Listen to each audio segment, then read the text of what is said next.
Warning, this program will discuss adult themes. Viewer discretion is advised.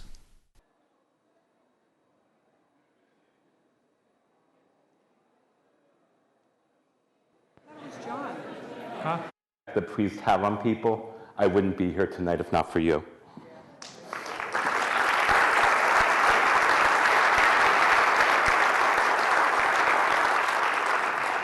Good evening, everybody.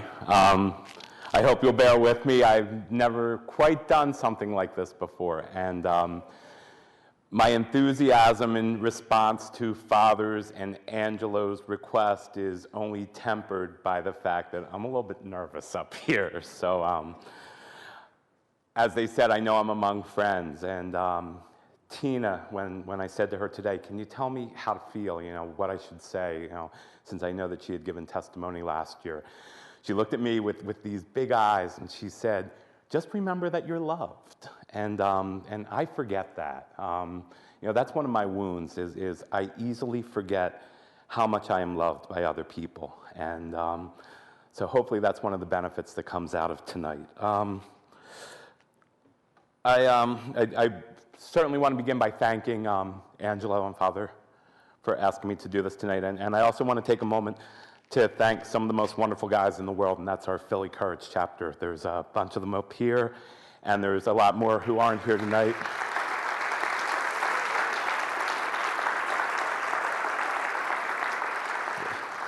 They rock my world. They're really good people. When Angelo this began by Angelo requesting that I do a small presentation to the religious service, the religious forum yesterday.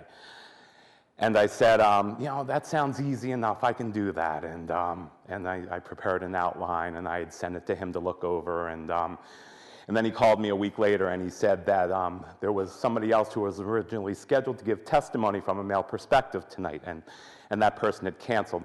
And Angelo called me again and said, come on, I know you can do it. And I honestly questioned my worthiness. I thought back, and this is my fourth conference, and I thought back to some of the speakers that had this honored position before me.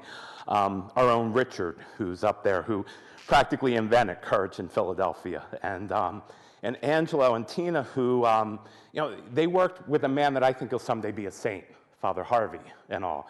And I'm like, my biggest claim to fame in Courage is that I tackled Father Paul in the snowball in January of 2011. I told Angelo that I questioned my worthiness, and he said, no, you are worthy. And like I said, that's something I need to be reminded of. Probably like the most inspirational Bible passage for me is this is my beloved son with whom I am well pleased. And I think it's so inspirational because my dad never said that to me. And I always wanted to hear it. And so I thought, well, maybe if I do this, maybe this father will be kind of pleased. I just want to give one more brief story before I get into my testimony. And like I said, this is my fourth conference, and I want you to know about my experience at my very first conference. I had been a member of Courage for about 3 months, and the conference was in Philadelphia. And I said, can I help with anything? And I was more than eager to do anything to help the conference be a success. And they said to me, we have a job for you. We want you to pick up Dr. Nicolosi at the airport. 3 months in Courage, and I get baptism by fire with Dr. Nicolosi himself. So I'm like, okay, I'll do this. And so I call his secretary, and I'm like, well, what should I do? And she said, well, make a little sign and wait at the bottom of the steps and all. And she said, but be prepared because there'll probably be protesters. And I'm like, oh, man. And so I make this little sign that says Nicolosi on it, and the whole time that I'm standing at the steps at the bottom of the airport, I'm hiding it behind me. and if somebody came by and looked like they were looking for a sign, I'd and finally I got him, and I got his bags, and I got him in my car, and I introduced myself. I said, I'm Karl Miller, and he says, you have mother problems, don't you?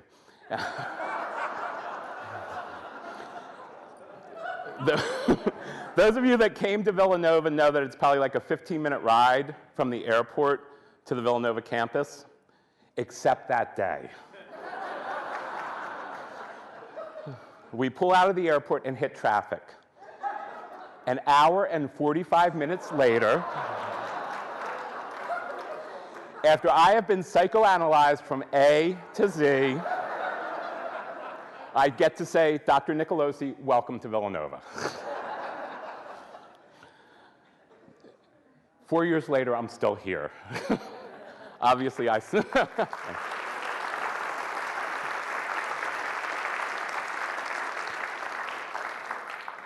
I'm not here to tell jokes, though. I'm here to tell a story because I pray that there is some value in my story because there's something I want some parents to know. I'm the revert that you've always hoped to hear about. I am somebody that abandoned the Catholic Church at the age of 18 and who came back on my knees at the age of 47.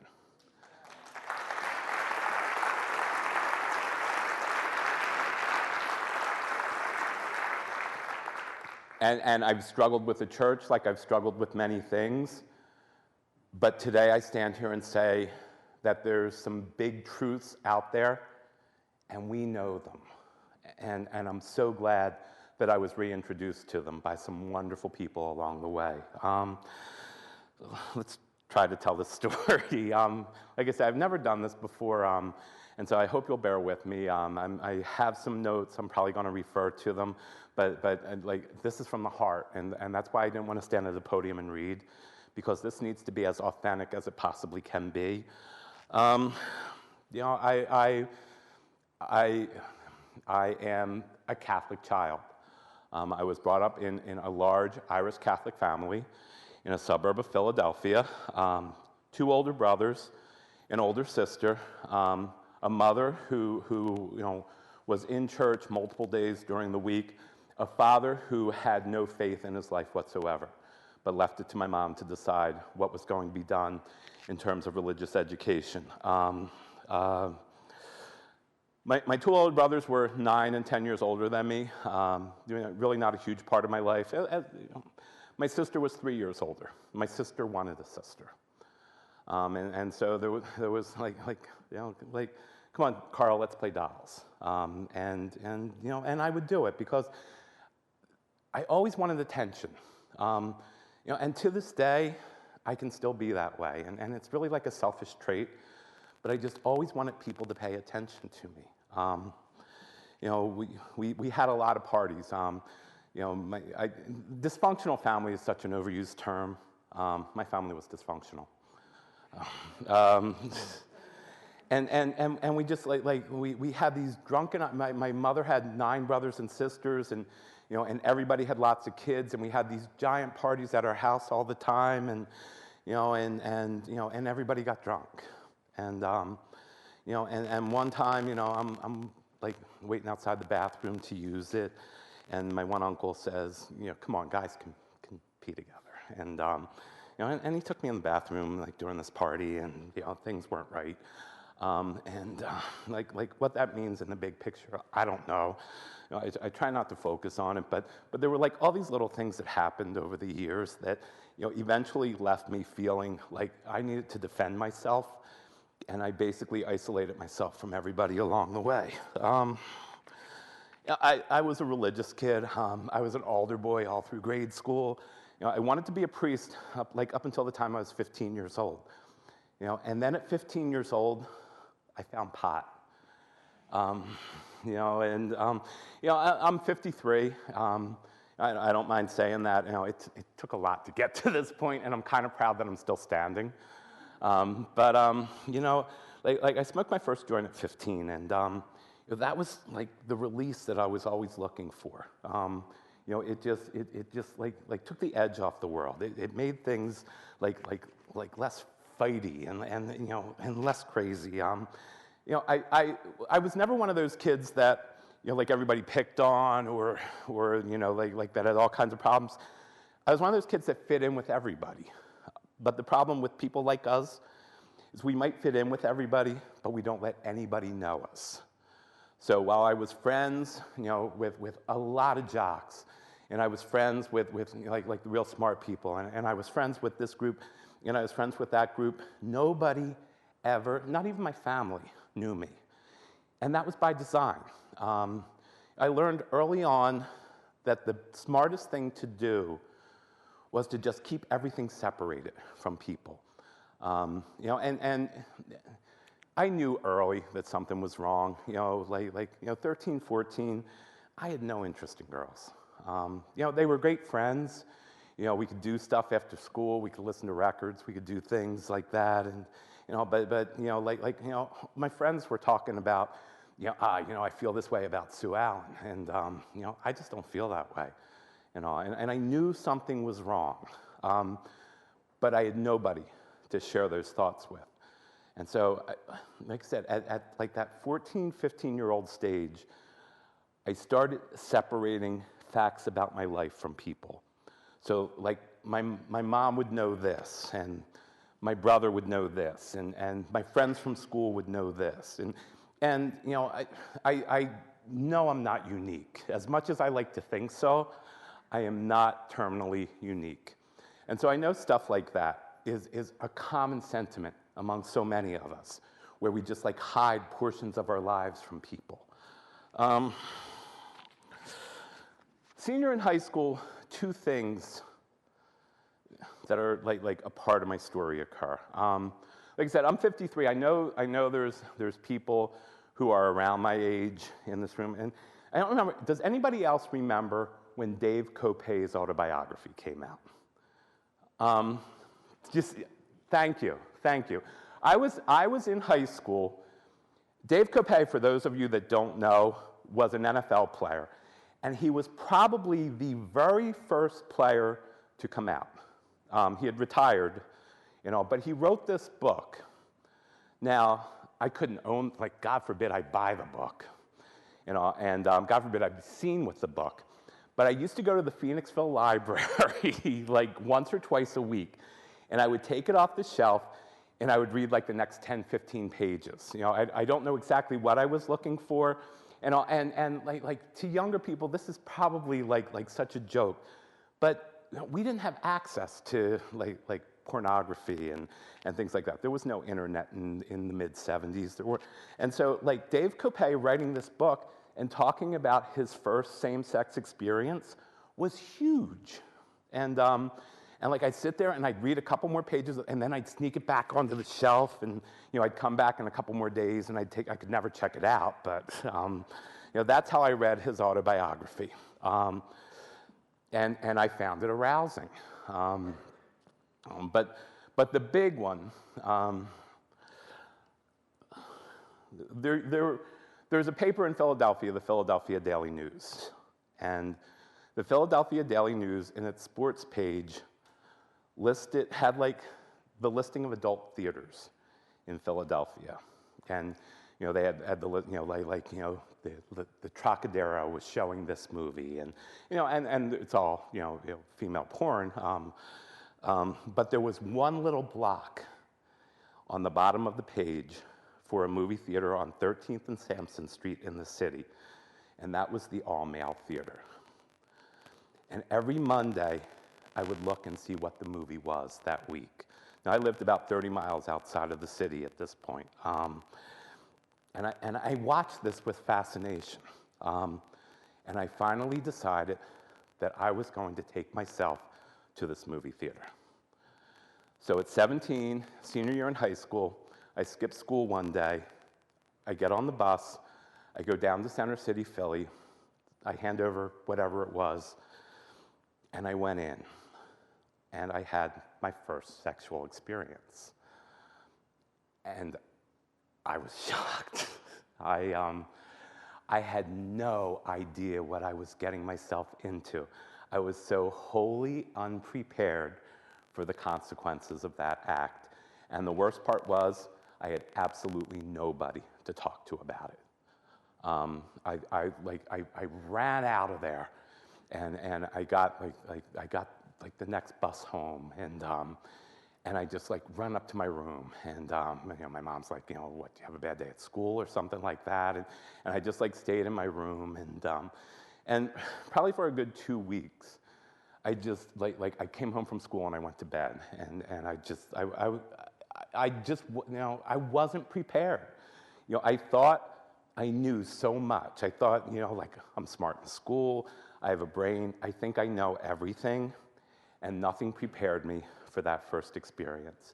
And I was this 17-year-old kid who thought he was the slickest thing on earth, and I was also this scared baby who had no idea of the implications of what they had just done to themselves. And I just like slept with that secret and could not talk to anybody about it.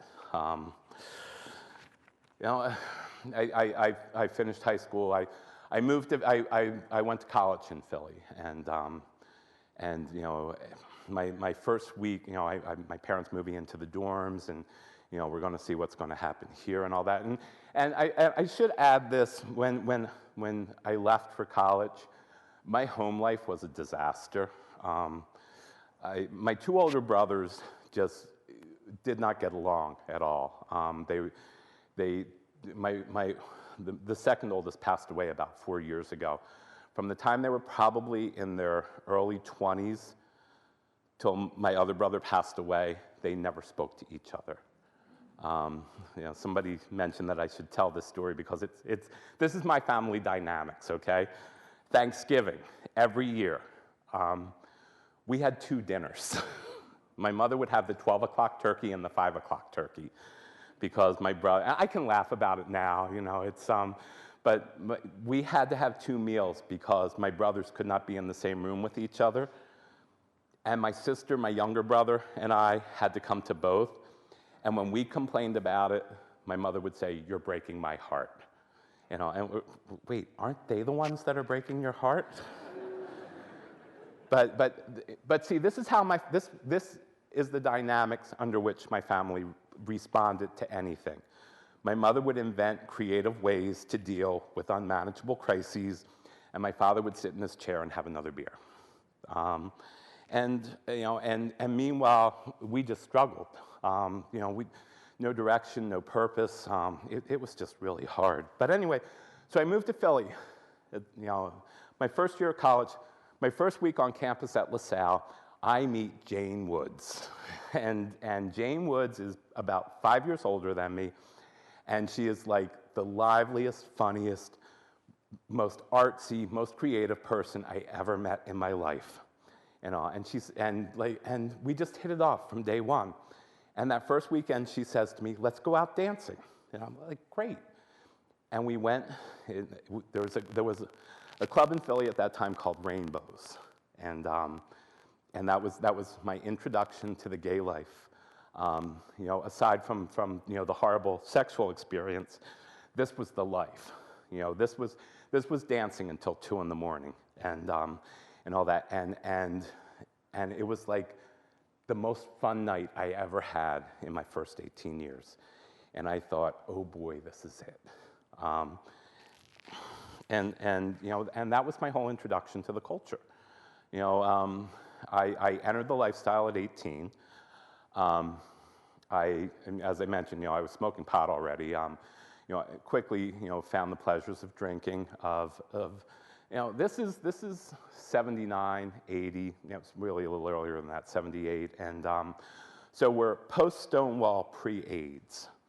Again, anybody else that was my age at that period, the whole theme of life was do what you want, whenever you want, with as many people as you want.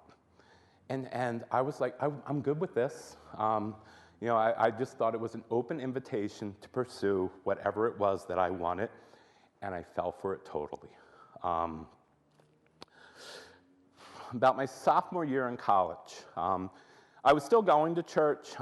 Attendance obviously was fading off. Sophomore year in college, I go to confession, and I'm like brutally honest with the priest that I'm in confession with, and I'm telling him, and you know what? I think I was telling him to show off. Again, this is my arrogance coming out, but But I was telling this priest, about all the things I was doing in the lifestyle, and whether I wanted to shock him, whether I wanted them to be impressed with me, I don't know. But he focused on the fact that I was living a sinful life. And he made it clear to me that the things that I were doing were absolutely contrary to what God's will was for me. And I listened very attentively and all that, and I listened to him tell me what my penance was, and I went out and said it, and I gave it some more thought, and I was like, if my choices are having all this so-called fun or living a life of sin, something's got to go. And what went was the Catholic Church. So at the age of 18, maybe 19, I made a conscious decision that I was no longer a Catholic, and I walked away. And from that age until 47, except for the periodic wedding or funeral, or like once or twice when and we'll get to this, when things were really bad and what turned out to be a pretty heavy-duty drug addiction, when I was reaching for something. Outside of those instances, I never returned to the church. A church that I loved, a church where I was an altar boy, a church where I wanted to be a priest. The lifestyle had that much of a hold on me that I thought, this is where I want to be. And then AIDS came. I lost a lot of friends. I pray for them daily. I was so glad to hear our speaker yesterday talking about many positive things that are being done in the battle on AIDS today.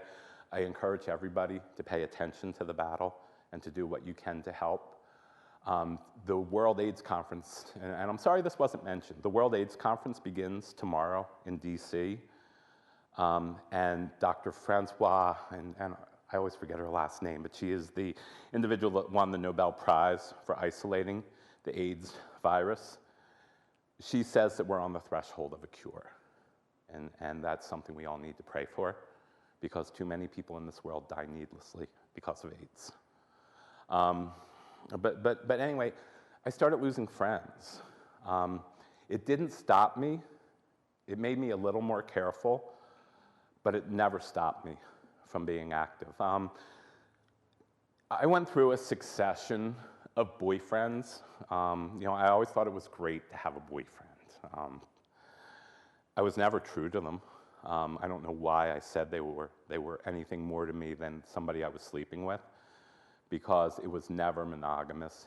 It was never, I love you. It was, okay, here we are together. The lifestyle is just not conducive to long-term loving relationships. I'm sure, and I say that, and I know people that are in them. I know people that are, but they're the exceptions. They're not the rules. For me, it was incapable of making anything last longer than, say, a year or so. One of the, and all my relationships were with older men. I don't know if I was looking, for something to substitute for that fatherly love that I was always looking for, or I was just looking for somebody to make me grow up, because, quite honestly, I was a really immature 20-year-old. I was a very immature 30-year-old. I was an immature 40-year-old. I'm an immature 50-year-old.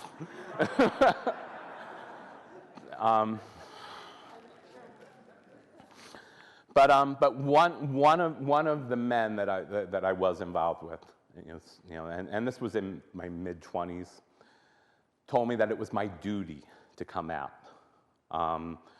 So my coming out wasn't like anything voluntary. It was done to please somebody else, and I went home from Philly one weekend, and I was all excited. I had this game plan, and I sat down with my mom, and I broke her heart.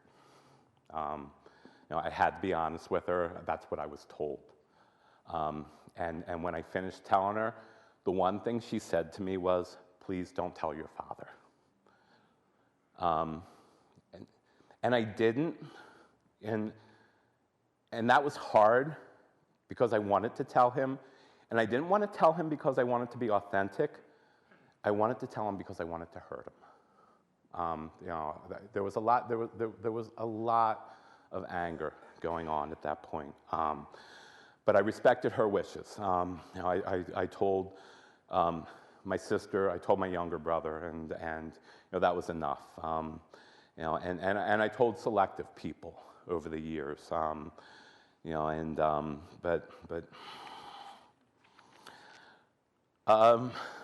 As I've mentioned, drugs and alcohol were a big part. I was a drug addicted alcoholic, man who was sleeping around casually with a whole lot of other men. Is it any wonder the woman at the well is my single favorite story in the Bible? And the alcohol and drugs got to be a serious problem. And in January of 1992, I got sober. And this past January, I celebrated 20 years clean.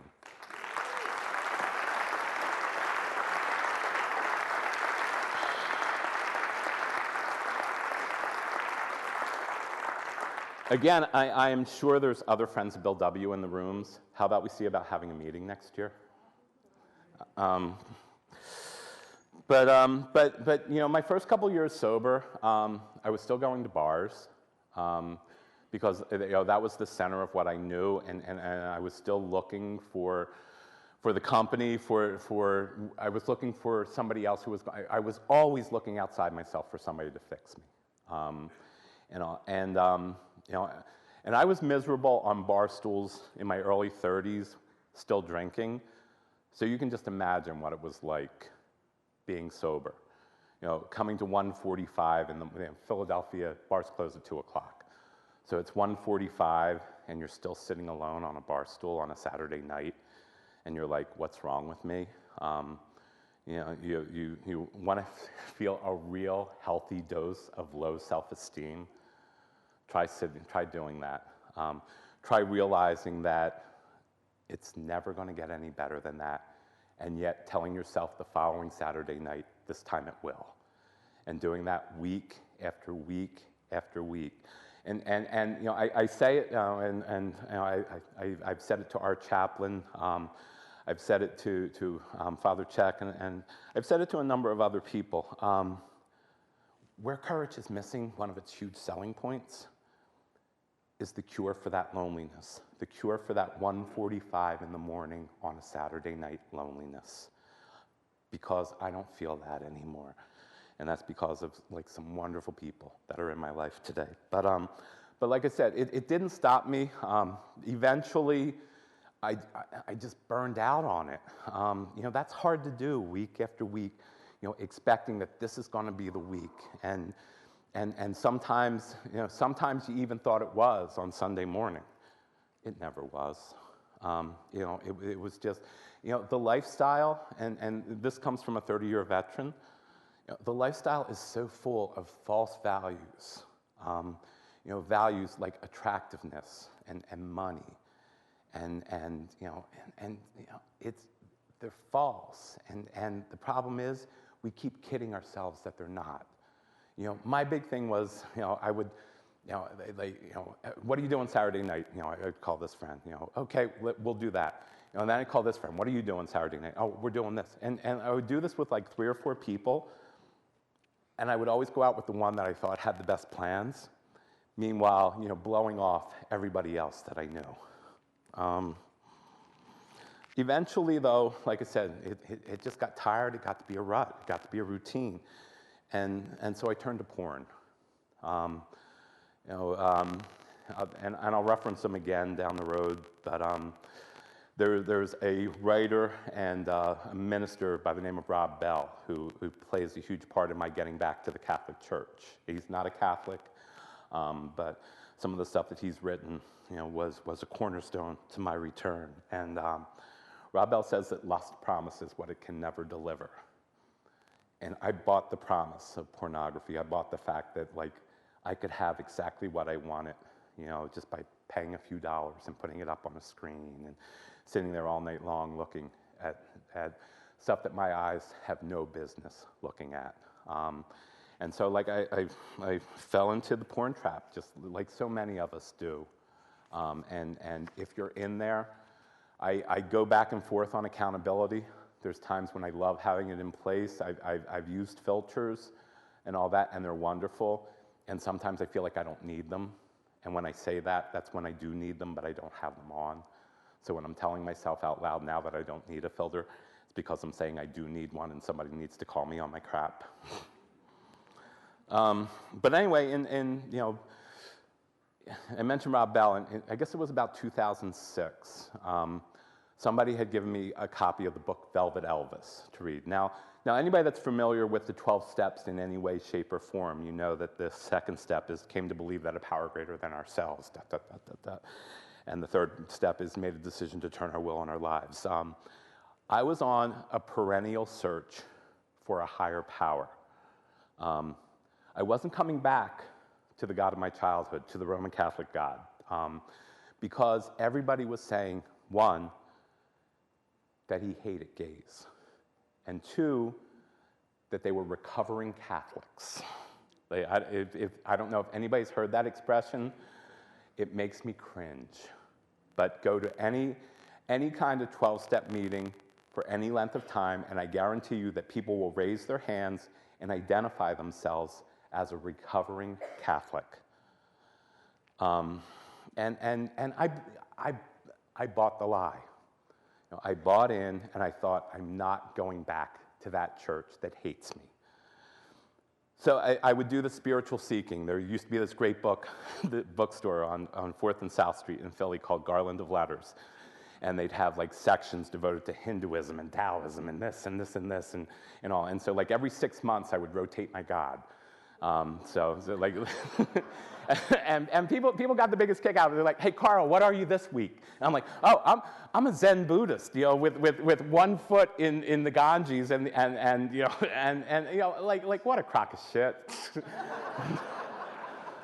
but I like you name a self-help book, I've either read it, looked at it, or given it to a friend as a gift, because they needed it. but I went through, I was spiritually, I was seeking. I just didn't know that he was there all along, and I just refused to look. But anyway, I read Rob Bell's Velvet Elvis. I recommend it highly, by the way. When I finished reading it, I was like, I want to be part, and I wanted to be part of a religious community again after I read it. And I was like,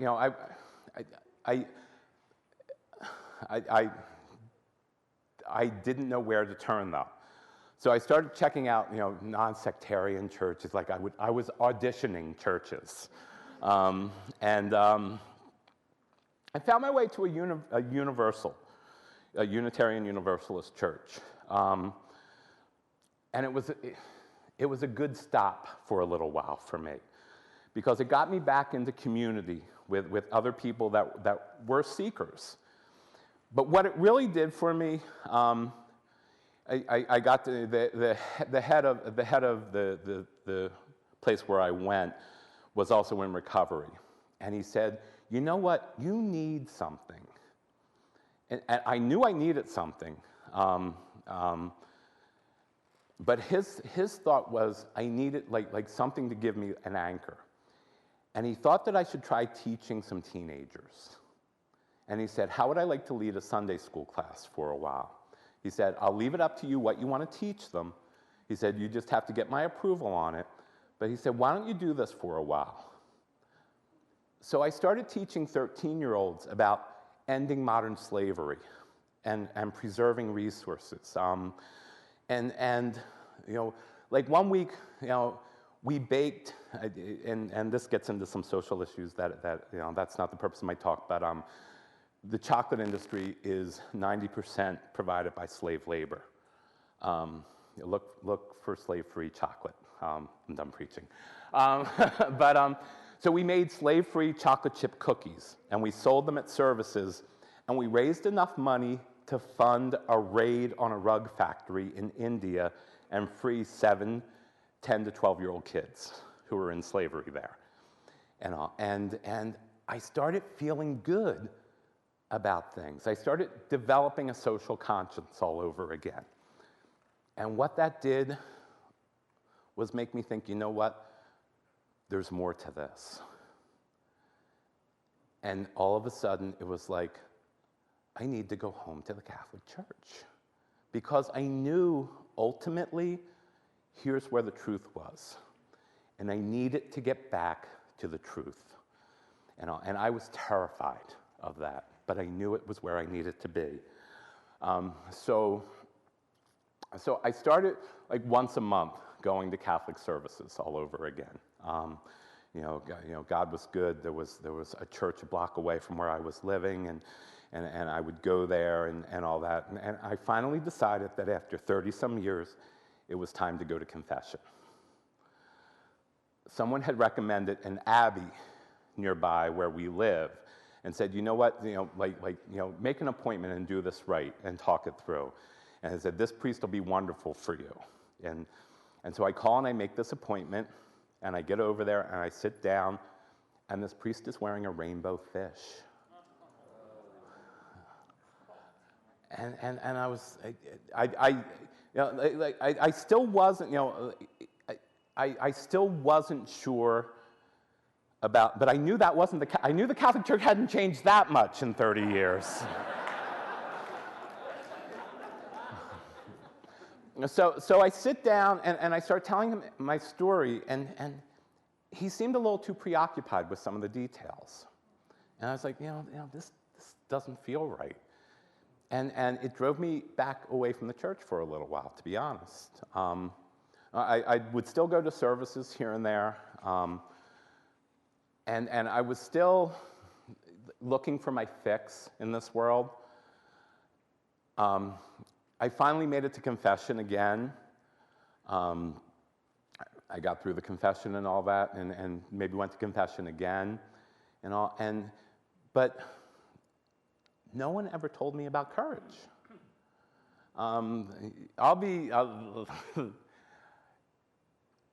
How I found out about courage was someone that I met on a gay dating site. It was somebody who wasn't interested in dating, but was interested in the person. And we had gotten together for coffee, and I mentioned Joe Dallas's book in one of our emails. I don't know if I'm sure many of you are familiar with Joe Dallas. And I had mentioned that book, and that's when he said, I want to talk to you about something. And we met for coffee, and he introduced courage to me. And I was like, wait, I was going to confession, and I was like picking up, like bulletins and things like that. Why did no priest and why did no bulletin ever mention that there was a ministry for people like me? Question to ask yourselves. So anyway, he arranges for me to speak with the leader of our Philly group, and he and I have this 3-hour talk. The first night we're talking probably like about 15 minutes about courage and 2.5 hours about music, which just like set me up perfectly, and it made me want to sit down and meet some people. And so I went to my first courage meeting in January of 2009. I'll be honest with you, it was 1 foot in, 1 foot out for most of the first year. I went to meetings regularly, but I wasn't sure still what was right for me. I would go to a meeting. That weekend, I would go out on a date. I would go back to a meeting.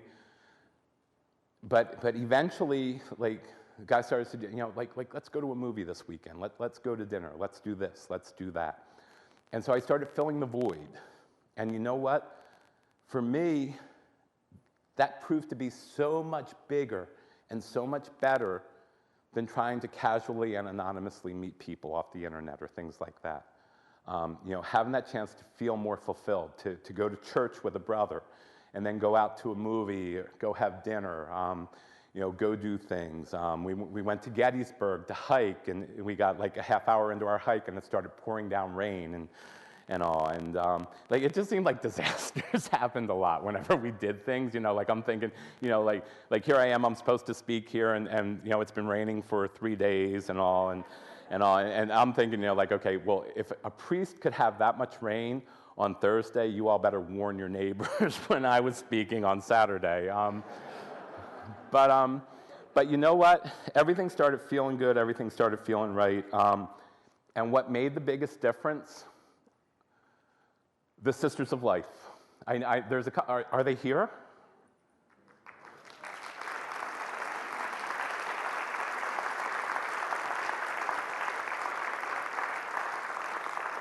By the way, your fish is awesome. But I went to my first retreat with the Sisters of Life in January of 2010. And never did I feel so recharged in my faith as when I left that retreat. You know, Father Czech spent time with all of us. There was probably a group of about 30 men on the retreat, and Father Czech made sure that he spent time with every single one of us. And the sisters were just like so loving and so caring.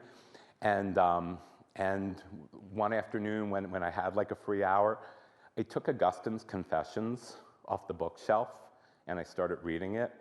And when I got home, I went and bought my own copy so I could finish it. And no, I'm not going to say, you know, you know, we're restless until we rest in thee, because everybody else says that. For me, it was, and I know I'm going to blow this. I'm like not one of those people that recites stuff well, but my soul is a house, Lord. It is small, and I need for you to enlarge it. It is in a state of disrepair, and I need for you to fix it. There are many things there I wish for you not to see, but I know this, and I want you to know this. And when I read that, I can't tell you the amount of hope I had for myself.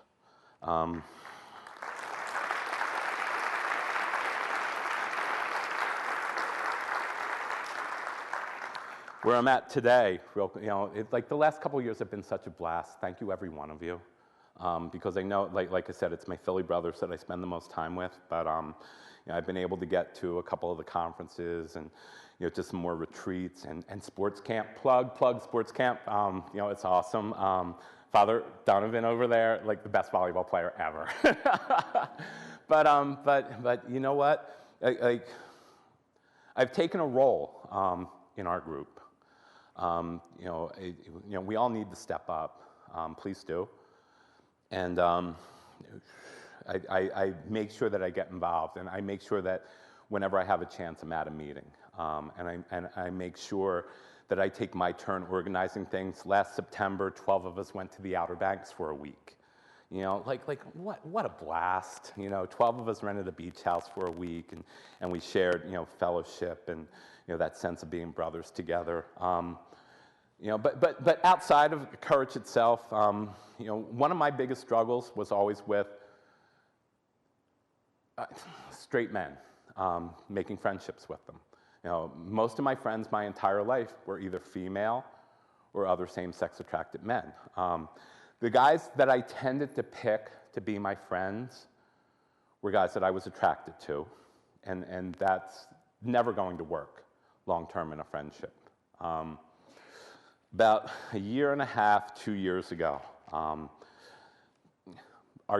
like this is so stereotypical, our UPS man at work, we start talking. You know, we just start talking, and I am, as an SSA afflicted man, I am incredibly attracted to him. But he's talking about friendship, and it's like, I don't know that I want to blow this. This might be one of my chances. So I had taken it to a meeting, and I talked about this struggle, and this struggle went on for a while. It was like, how do I overcome the attraction in order to build a friendship here? And you know what? People gave me the most wonderful advice, and the single best piece of advice I was offered, and I recommend this to everybody. My friend Lee, he's married, he has 2 kids. They said, get to know his family. And I didn't want to do it because I knew that was going to blow, you know, everything for me. And you know what? I did. And he has an autistic son, and he needed a friend really bad. And I was able to be that friend. We work out together 4 days a week. We get together for dinner a couple times. Like we shoot text and we talk all the time and all that and all. And for the first time in 53 years, I can say my best friend is a straight man. And that can happen. I say that, and that can clearly happen for everybody. I would love to say that everything resolved itself, and like I'm all good today. I still sin. But what I know today is the unbelievable power of the forgiveness of my God, and I know that if I take my sins to Him, He's going to forgive me and give me another chance, and I believe that firmly and truly within my heart. I want to wrap this up because we have like this really wonderful woman that's going to speak next, but there's a couple things I want to say real quickly. You all heard Father talking earlier today about the media projects and things like that. We've been doing our own project in Philly. We met with the Archdiocese. We've been laying out a game plan for raising the profile of Courage throughout the Archdiocese by way of mailings and by mention in brochures and other things like that. I cannot encourage everybody enough. Take the time to meet with people in your diocese and learn what you can do, you as a group, you as individuals, to make sure that people like me find out about the ministry. Because we're all waiting for answers. We're all waiting, to have the opportunity to know. Perhaps Courage isn't for everybody. It probably isn't. But how would anybody know that if they weren't given the opportunity to learn what a fabulous ministry we have here? There's just one other thing I want to address. I know some of us saw this. This past May, I mentioned sports camp, and we do sports camp every year. Memorial Day weekend at St. Charles in Philly. You can ask any of us about it. This past May, we had all these protesters out there picketing us. And there was an article in the newspaper about sports camp and all. And this is what somebody had to say about us. This was one of the guys that organized the protest. They, meaning us, Courage members, think that in offering people with same-sex attraction the chance to learn how to play sports, they will learn to be manlier. Let me tell you something. If I ever had the chance to meet this man, I would walk up to him, and my first words would be, Courage taught me to be manlier, obviously far more of a man than you will ever be.